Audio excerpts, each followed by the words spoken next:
Come artista io appartengo alla classe del 1961, faccio parte di quella che amo definire l'epoca prepedagogica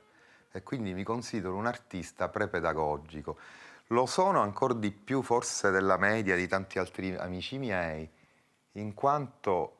sono autodidatta. Cresco nell'ambiente intellettuale palermitano della fine degli anni '70, assieme a carissimi amici come Federico Incardona, Aurelio Pes e tantissimi altri che ho frequentato, diciamo, dei cenacoli naturali che si svolgevano all'epoca a Palermo, in particolar modo attorno alla discoteca dell'Opera Universitaria, l'Istituto di Storia della Musica e contemporaneamente su un altro versante il Brass Group, che vantava a quei tempi uno dei jazz club che stava in era situato in via Duca della Verdura, dove io e tutti i ragazzi della mia generazione abbiamo avuto modo, con grandissima fortuna, di vedere, assistere, ascoltare i più grandi esponenti del jazz mai esistiti. Basta citare, non so, Ornette Coleman, Charlie Mingus, Dexter Gordon, Sun Ra e tantissimi altri. Partendo da lì, assieme a degli amici a scuola, poi lentamente mi sono spostato, grazie a questo input fortissimo, verso il jazz. Ma il jazz ho cominciato ad approcciarlo un po' al contrario, partendo dal free jazz e dintorni, andando anche in tenera età alle manifestazioni oramai storiche si sono svolte a Pisa, dove praticamente nacque la musica improvvisata europea e dove per la prima volta al mondo venne diffusa. Quindi ho avuto modo di vedere in tenerissima età gente come Evan Parker, Anthony Braxton, Han Benning, Leo Smith, Milford Graves, un sacco di persone, Peter Brotzman, Peter Covald, che hanno creato questa musica che mi ha influenzato per molti anni della mia vita.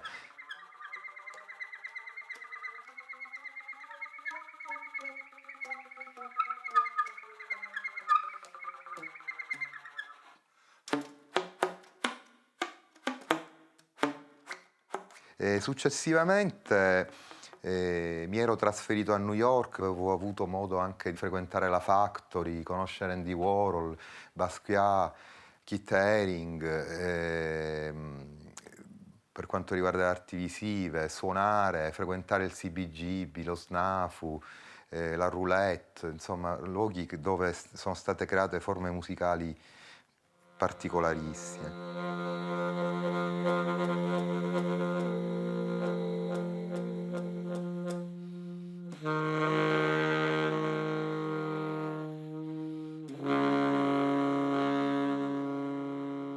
Poi in Europa appunto ho convissuto nel mondo della musica improvvisata e del free jazz italiano ed europeo, raggiungendo una discreta notorietà. Nel 1990 ho ricevuto un premio che è il Top Jazz, che era un premio all'epoca molto importante perché erano tutti critici italiani, circa 150 critici italiani che votavano una serie di artisti che per loro erano i più innovativi, più rappresentativi per quell'anno. Da un punto di vista estetico, io cerco di creare un mondo. Cerco di creare un mondo, quindi con dei suoi colori, con dei suoi toni, con dei suoi timbri. Cioè, sono molto più ispirato dalla visione, dalla pittura, dall'immagine nel creare musica. Cerco di creare quindi un tono emotivo, un'atmosfera che negli anni ho cercato di rendere il più fuorigenere possibile, cioè il più lontana da una stilizzazione magari standardizzata.